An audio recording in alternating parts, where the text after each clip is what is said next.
Hey there. Ever feel like you could use a boost in your communication skills? Maybe you're networking, trying to make new friends, or just want to navigate those everyday interactions with more confidence. Um, We're diving into a book that promises just that. okay. How to Talk to Anyone by Leil Lowndes. Mm-hmm. It's packed with practical techniques, and some of the chapter titles alone had me intrigued. Oh, really? Like how to make someone feel like an old friend at once. Oh, wow. Who wouldn't want that? Right. But I'll be honest, I was a bit skeptical too. Yeah. Some of it initially sounded a bit, well, manipulative. I can see why you'd say that. Yeah. The title does lean into that self-help, almost gimmicky vibe. But what I find interesting is that Lowndes actually grounds her advice in a lot of research. Okay. She's a respected communications coach, and the book's bibliography is extensive, Oh, wow. citing studies on body language psychology, social dynamics. Interesting. So while the packaging might be a bit flashy, there's real substance underneath. Okay. That's reassuring. So the book kicks off with making a powerful first impression. Okay. And Lowndes puts a lot of emphasis on nonverbal communication, especially in those first few seconds of meeting someone. Mm-hmm. She calls it the life-saving first few minutes. Okay. She even quotes a study by UCLA professor Albert Moravian, who showed that 55% of your believability comes from your posture gestures and facial expressions. Wow. It's not just what you say, but how you present yourself, right? Exactly. Yeah. We often underestimate the power of nonverbal communication. You can say all the right words, but if your body language is contradicting your message, say you're fidgeting or avoiding eye contact, Yeah. people will pick up on that. Right. It's like you're sending mixed signals. Yeah. Your words and actions need to be aligned for your message to truly resonate. That makes total sense. Mm-hmm. So to help with that alignment, Lowndes dives into some very specific techniques. Okay. She has several just for smiling. For smiling. Yeah. For example, the flooding smile. It's not about forcing a grin, but pausing, looking at the person's face, and then letting a warm smile spread across your face.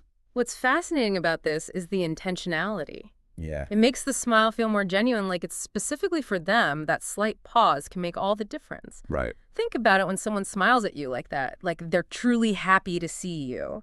How does it make you feel? Seen, appreciated. It definitely makes you feel more connected to that person. Yeah. And then there's sticky eyes, maintaining eye contact even after the person has finished speaking. Mm-hmm. It's like you're really absorbing what they're saying. Lowndes suggests imagining your eyes are glued to theirs with warm taffy. Oh, wow. It's a funny image. Yeah. But I can see how it would help you remember to hold that gaze. It's about conveying warmth and interest. Yeah. Have you ever noticed how when someone really listens to you, truly looks into your eyes, it makes you feel heard and understood? Right. Sticky eyes is a way to achieve that. It's like they're giving you their full attention. Lowndes also mentions epoxy eyes. More intense eye contact, almost like you're evaluating them. That one is definitely a power move. It can be effective in certain situations, but needs to be used carefully. Oh. It's all about context. So too much intense eye contact can be off-putting or even intimidating. Right. You don't want to make someone uncomfortable. Then she moves on to posture. Okay. She has this visualization called hang by your teeth, where you imagine, wait for it, Okay. hanging from an imaginary bit in a doorway. Oh my gosh. It's supposed to improve your posture and bring your face into a natural smile. It sounds a bit strange, I know. It does. But the underlying principle is sound good posture conveys confidence and presence, while slouching can make you seem insecure. Right. It's like standing tall shows you're ready to engage with the world. And if hang by your teeth isn't your thing. Right. She has another technique called the big baby pivot. This one is about turning your body fully towards the person you're meeting, like a baby greeting a parent. It's supposed to create a sense of openness and warmth. It's about mirroring, which we instinctively do when we feel connected to someone. Think about how you naturally turn towards someone you're interested in. Yeah. The big baby pivot is a more deliberate way to tap into that. It shows you're giving them your full attention. That makes a lot of sense. And then there's hello, old friend. Before meeting someone, you imagine they're an old friend you're happy to see. This is supposed to trigger more welcoming body language. It's a simple mental shift, but it can have a powerful impact on your demeanor. Yeah. When you approach someone with warmth and enthusiasm, they're more likely to respond in kind. Right. Think about how you feel when someone greets you with genuine excitement. It's contagious. Yeah. You can't help but feel more positive and open yourself. Right. And then there's a more straightforward technique. Limit the fidget. Lowndes points out that fidgeting can make you appear nervous, untrustworthy, or insecure. It's a distraction and can undermine your message even if what you're saying is brilliant. Yeah. It's like your body is betraying your words. Yeah. Definitely something to be mindful of. Now, this next one is a bit more unique. Okay. It's called Hans's Horse Sense, inspired by clever Hans the horse who supposedly could do math. Oh, yeah. Turns out Hans was actually responding to subtle cues from his audience. It's a great reminder to be observant of the people you're interacting with. Their body language, their facial expressions, they're all giving you information about how they're feeling and responding to you. So it's about being a good listener, but also a good observer. Exactly. And finally, there's watch the scene before you make the scene. Visualizing yourself successfully navigating the social situation before you enter it. This technique taps into the power of mental rehearsal. Athletes use it all the time to improve their performance. Yeah. By visualizing yourself succeeding, you're building confidence and reducing anxiety. It's like giving yourself a pep talk before the big game. I love that. So Lowndes gives us all these techniques for making a strong first impression. Right. It feels a bit overwhelming at first, but I can see how even mastering a few of these could make a big difference. Absolutely. It's not about becoming someone you're not. It's about being more intentional and aware of your nonverbal communication. Right. These techniques can help you present the best version of yourself, making you come across as more confident, likable, and trustworthy. It's like you're fine-tuning your social skills. So for you listening, imagine going into that networking event, that first date, even just a casual conversation with a new acquaintance, being mindful of your nonverbal cues, from your smile to your posture, can make a huge difference in how you're perceived and how smoothly that interaction goes. And the best part is the more you practice these techniques, the more natural they become. Right. It's about integrating them into your everyday interactions until they're second nature. It's like building those social muscles. Exactly. Okay, so we've tackled first impressions. Now let's move on to something I know many people struggle with: small talk. Oh, yes. The art of small talk. It can be a minefield for some, but it's also a crucial skill for building connections. That's right. And luckily, Lowndes provides us with a whole section on how to master it. Ready to dive into part 2, Small Talk Savvy. Absolutely. I'm curious to see what gems Lowndes has in store for us. All right, let's jump into Small Talk Savvy. Okay. I have to admit, I was relieved to see this section because small talk can be a real hurdle for me. Yeah. It's like, where do you even begin? It can feel daunting, but remember, small talk is often the stepping stone to deeper, more meaningful conversations. It's about finding common ground and sparking a connection. That's a good way to think about it. So Lowndes kicks things off with prosaic with passion. This one really resonated with me because it emphasizes that you don't need to say something profound or groundbreaking to be engaging. Right. Even simple statements delivered with enthusiasm and a positive attitude can be captivating. It's about bringing your energy and personality to the conversation. Yep. Think about someone you know who can make even the most mundane topics sound interesting. Right. It's their passion and genuine interest that shines through. That's so true. It's like they light up the room, even if they're just talking about the weather. Exactly. Okay, next up is always wear a wetsuit. Okay. This one is fun. Lowndes encourages you to carry or wear something unusual, something that might spark curiosity and act as a conversation starter. It's a brilliant way to make yourself more approachable and memorable. Yeah. It's like giving people an excuse to come talk to you. Imagine you're at a networking event and someone is wearing a unique pin or a piece of jewelry. Right. Wouldn't you be more inclined to approach them and ask about it? Definitely. It's an instant icebreaker, and it takes the pressure off having to come up with something clever to say. Speaking of icebreakers, Lowndes has a technique called Never the Naked City. When someone asks you where you're from, instead of just stating the city, you offer a memorable detail, a funny anecdote, or a personal connection. It's about adding color and depth to your response. Instead of giving a flat, one-dimensional answer, you're inviting them to learn more about you and your experiences. Yeah. Think about how you'd react if someone responded to that question with a story. You'd be much more engaged, right? Absolutely. It turns a boring question into an opportunity to connect. Yeah. She has a similar approach for talking about your job, never the naked job.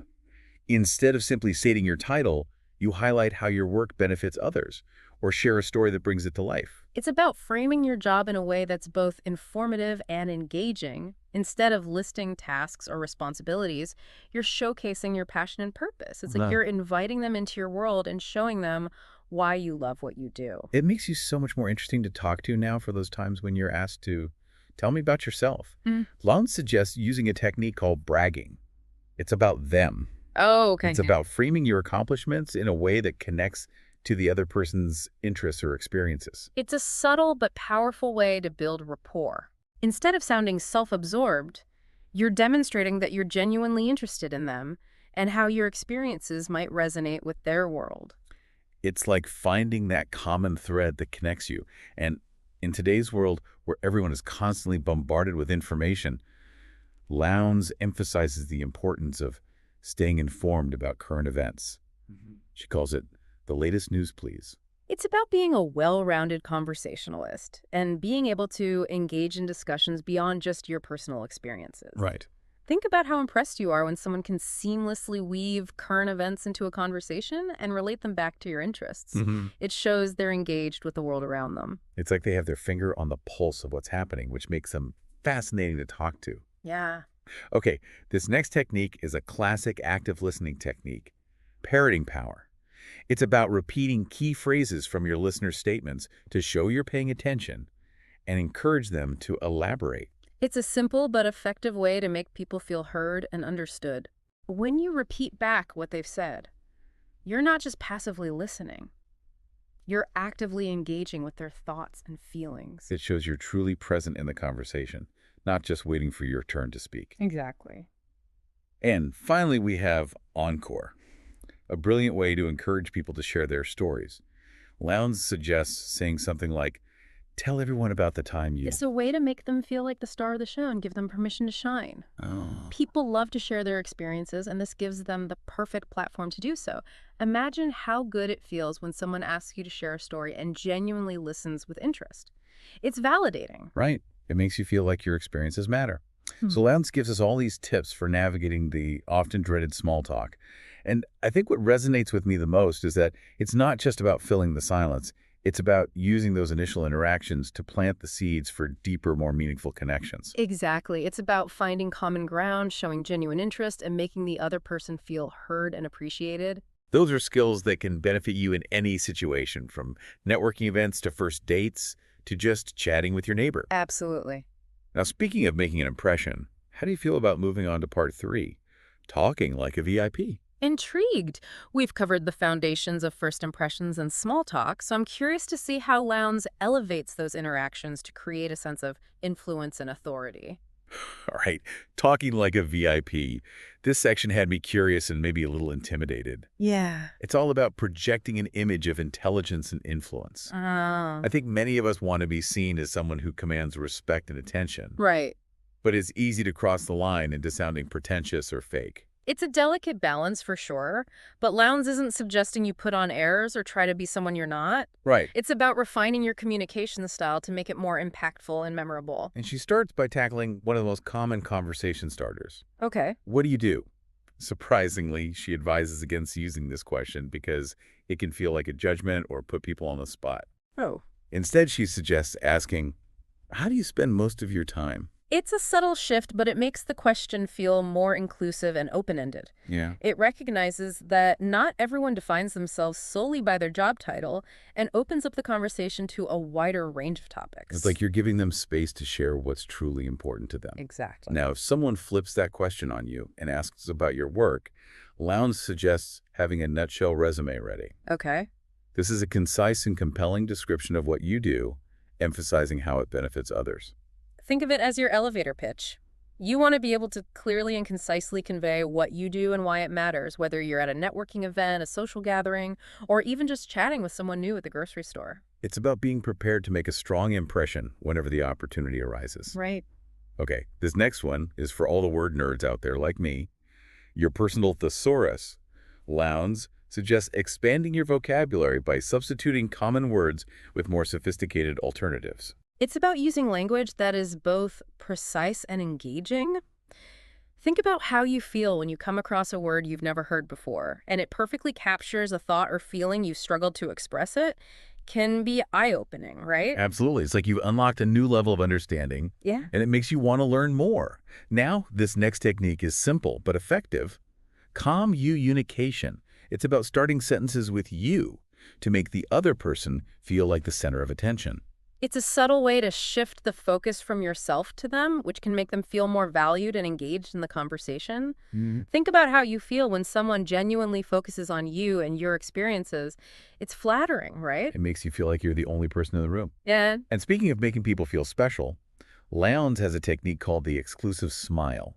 Oh. It's about having unique smiles for different people, tailoring your expression to each individual. It's a way to personalize your interactions and create a sense of intimacy. Right. It's like you're sharing a secret with each person you smile at. It's like your smile is a gift.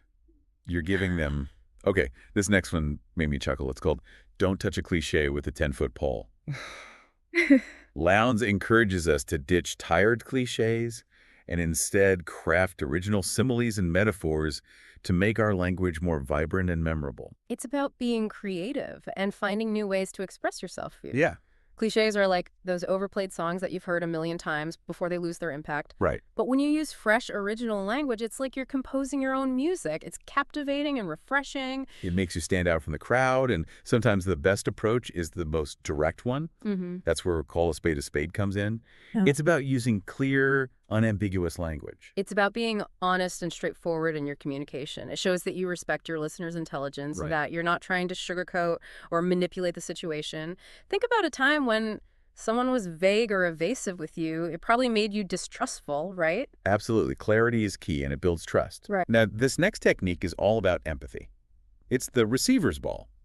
Lowndes reminds us to consider how the recipient will feel before sharing any news, and to tailor our delivery accordingly. It's about putting yourself in the other person's shoes and being sensitive to their emotional state.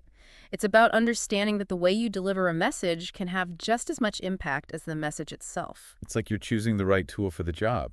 Sometimes you need a hammer, sometimes a feather. Yeah, good analogy. Now, this next technique is a bit more assertive, the broken record. It's about calmly and consistently repeating your response when someone asks unwanted or intrusive questions. It's a boundary-setting technique. Yeah. Think of it as a polite but firm way to deflect those inquiries without getting flustered or defensive. It's about standing your ground gracefully. Okay. Yeah, here's one I think we can all relate to, how to talk to a celebrity. Lowndes advises against gushing or being overly effusive. Instead, if you must approach them, offer a brief, sincere compliment about the pleasure their work has given you. It's about respecting their boundaries, even if they are a public figure. Imagine how overwhelming it must be to be constantly approached by strangers. A simple, genuine compliment is much more likely to be appreciated than an overly enthusiastic fan outburst. It's about treating them like a human being, not just a celebrity. And finally, we have never the naked thank you. Lowndes suggests adding a specific reason to your thank you to make it feel more personal and meaningful. It's about expressing gratitude in a way that feels authentic and specific. It shows that you're not just going through the motions, but that you genuinely appreciate what the other person has done for you. It's like you're putting your heart into your thanks. So Lowndes gives us all these strategies for talking like a VIP. Yeah. And what strikes me is that it's not about sounding superior or trying to impress people with fancy words. It's about using language as a tool to connect with others on a deeper level. Exactly. It's about communicating with respect, empathy, and a focus on building genuine relationships. And I think that's something we can all aspire to, regardless of our job title or social status. It's about recognizing that everyone deserves to be treated with dignity and respect, from the CEO to the barista who makes your morning coffee. Well said. So we've explored a lot of Lowndes techniques today, from those crucial first impressions to navigating small talk to communicating with more confidence and influence. It's been quite a journey through the world of communication. It has. And while some of her suggestions might seem a bit quirky or unconventional, I think the underlying message is really about being more mindful and intentional in our interactions. I agree. It's about recognizing the power of our words and actions and how they can impact the people around us. And maybe that's the most important takeaway from how to talk to anyone. It's not about manipulating people or putting on a facade. It's about using our communication skills to build genuine connections and create a more positive and impactful experience for ourselves and everyone we interact with. Absolutely well said. So as you go about your day, think about which of these techniques resonated with you and how you might experiment with them in your own life. Even small adjustments to your body language, your word choice, or your listening skills can make a big difference in how you connect with others. And remember, the most important thing is to be authentic and genuine. People can sense when you're being fake. So just relax, be yourself, and focus on building those meaningful connections. That's great advice. Thanks for joining me on this deep dive into how to talk to anyone. It's been a pleasure. And to all of you listening, we'll see you next time for another deep dive into the world of ideas.